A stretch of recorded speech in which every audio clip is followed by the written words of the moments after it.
Welcome back. 1986. 1986, we are right in the heart of the Smythe Division, ruling the conference finals, and two poor saps had to fight it out to decide who was going to get destroyed in the next round. However, this was a year that didn't happen. The St. Louis Blues took Calgary to 7 games in the conference finals. But in the round before that, this was really interesting because the Toronto Maple Leafs, and we all look at the Toronto Maple Leafs right now and it's like, oh, they can't get out of the first round and all that discussion. The interesting thing about Toronto, when you look back to this era, this was a team that didn't win. You know, the Harold Ballard era, and it's all ugly. But boy, if they got in the playoffs, don't take them lightly. So for St. Louis, they were 37, 34, and 9. 302 goals scored that year, 14th in the NHL, 291 goals against. That was 8th in the National Hockey League. They won 3 out of 5 against the Minnesota North Stars in the first round to get to round 2. And then, of course, they would move on and lose in 7. So every series that they had that year went the distance. Toronto, on the other hand, they swept Chicago in the first round and made it look easy. And this was a Chicago team that had home ice advantage, and Toronto went, yeah, that's nice. Out you go. And this was a Toronto team that had Wendell Clark and a lot of pretty well-known Maple Leaf players. So let's go ahead and jump into this with Game 1. And this was, of course, in St. Louis. St. Louis with home ice advantage. Power play goal in the first period for Barr from Bell and Lavallee gives the Stars the Blues a 1-0 lead at 16:19 of the first period. And so we go to the second. Gino Cavallini gets on the board from Reeds and Mahar at 2:40. I've got G. Cavallini on there to make sure I don't say Paul Cavallini by accident. Flockhart then scores at 2:47. So 2 goals in 7 seconds for St. Louis. They're up 3-0. Before the period's out, at 8:04 actually of the period, on a power play, Wendell Clark scores from Lehman and Iafrate. So it's 3-1 St. Louis after 2. Third period, they just pile it on. Bourgeois from Beers and Pozlowski at 5:28.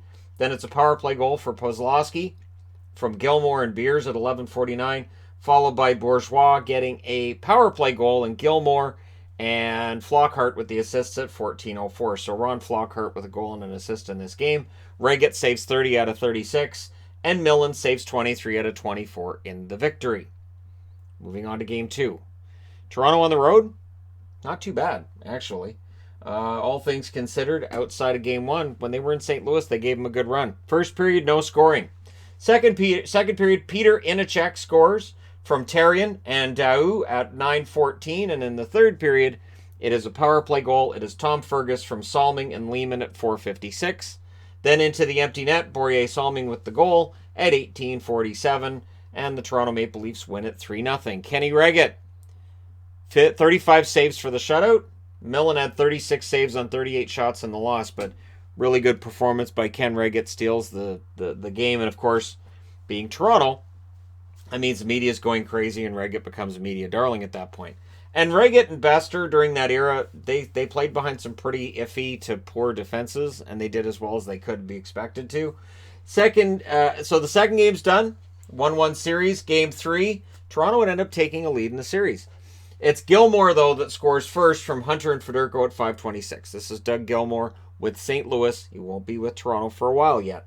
Rick Vive then scores from Hunter and Federico with the assists at 5:26. Vive then scores from Daou and Fergus at 19:05. So Toronto ties it late in the first period. Second period, Pozlowski scores from Federico and Gilmore at 11:25. It's 2-1 St. Louis after 2. Third period, Toronto storms back. Power play goal, Tom Fergus from Gary Lehman at 40 seconds to tie it. Wendell Clark then scores from Courtnall and Lehman at 13:49. Rick Vive would add another from Thomas at 15:15. And then just for good measure, Russ Courtnall from Clark and Nyland at 15:31. Rick Walmsley, makes his one appearance. 20 saves on 25 shots. So Rick Walmsley was a pretty good goaltender in this instance. Had a rough night in the third period, really rough night. Especially the second half of that third period. 2 goals in 16 seconds, too. Reggett, 25 saves on 27 shots. And his godlike status among Leaf fans at that point, it's there. Because remember, the Leafs at this point are 2 games away, 2 wins from potentially playing the winner of Calgary and the Edmonton Oilers. Wouldn't that have been a great conference final? Anyways, in Game 4, St. Louis kind of stomps them down.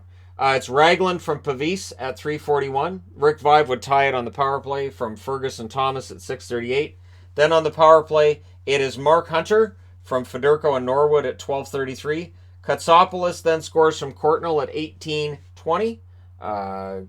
Katsopoulos was one of those names that I looked at it and I went, huh? When I was a kid. So yeah, I'm glad I know it's Katsopoulos now. So yeah, they tie the game up 2-2 after one period. We go to the second. Shorthanded goal by Gilmore gives St. Louis the lead at 4:55. Reeds would score from Gino Cavallini and Rob Ramage at 8:41.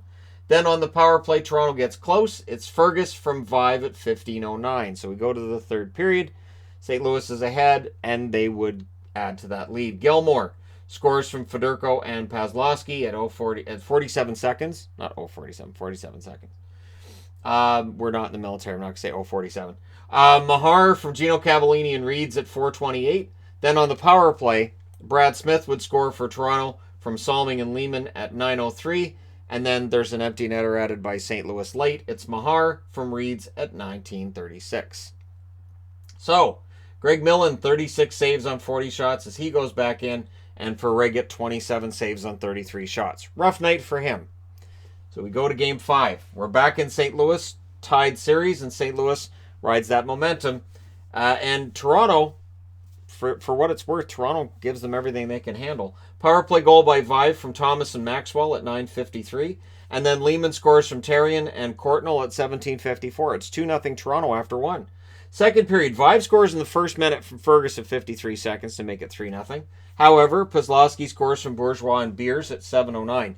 Eddie Beers, worthy of a video. Natras then scores from Mahar at 13:42 to make it 3-2 for Toronto. And if you're watching this and you're going, I don't even know who Eddie Beers is, that's why it's worthy of a video. Third period, Bernie Federico from Flockhart and Norwood at 10:25. That ties it up, forces an overtime. In overtime in St. Louis, it is Reeds that scores from Gino Cavallini and Lee Norwood at 7 minutes and 11 seconds. And so for St. Louis, they go ahead 3-2. Reggett saves 31 out of 35. Greg Millen, 38 saves on 41 shots. Greg Millen had a really good series. Outside of really this game here, all of his stats are pretty darn good. And of course, the 5-2 win for Toronto, that was Reggett, or not Reggett, Walmsley that was in net. So with Rick Walmsley in net, they lost that one game 5-2, and then the question becomes, with the 2-1 lead entering the third, if you have Millen in net, does that game turn out different? So we go to Game 6, right over here. And Gilmore scores early from Federico and Natras at 51 seconds. So Gilmore, a big scorer in this series against the team he would play for later. Fergus then scores from Thomas and Iafredi at 13:51. Gilmore adds another in the last minute of the first period from Federico and Ramage at 19 minutes and 10 seconds. So it's 2-1 for St. Louis after the first. They have a chance to eliminate Toronto. Second period, Thomas would tie it from Salming at 9:18. Then Mark Hunter adds a goal from Wickenheiser and Beers at 17:32. Third period, Toronto would fight back from being down 3-2. It's Thomas from Fergus and Smith at 1:16, and then Walt Podubny scores from Freacher and Inachek at 12:55, and then the empty netter is added by Daou at 19 minutes and 16 seconds.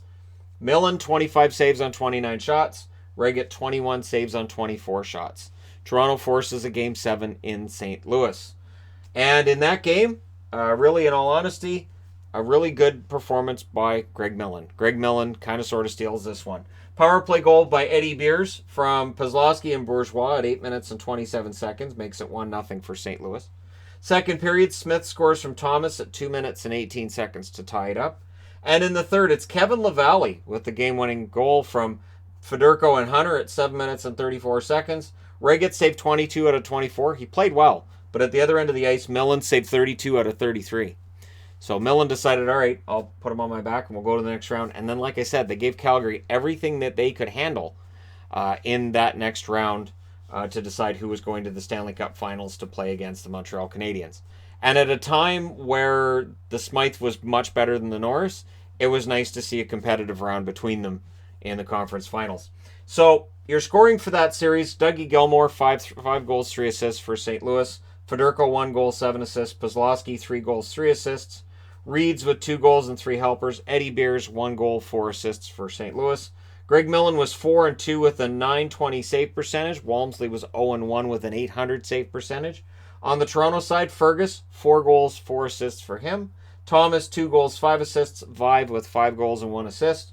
Lehman with a goal and 5 helpers. Russ Courtnall, a goal and 3 assists. And Salming with a goal and 3 assists for Toronto. Riggett went 3-4 with an 893 save percentage. And yet, right here, he's the hero that wins them game 2. Very good series. And again, comparatively speaking with the one I covered yesterday between the Chicago Blackhawks and the Oilers, which needed 2 boards for a 6-game series. This one I fit rather well into 1 board for a 7-game series. And again, considering it's the 80s, that's kind of an accomplishment in and of itself. So, good series, easy to forget, because at the time, this was where the Alberta teams were the best in the West. And so, for the Norris Division teams, they were known more for the fighting that went on between these teams.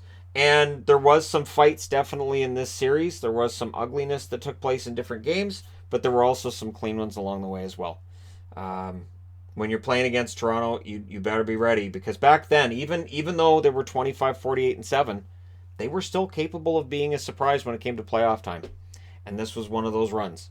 I remember that run well. They knocked out Chicago. I couldn't believe it. And then it looked like they could knock out St. Louis as well.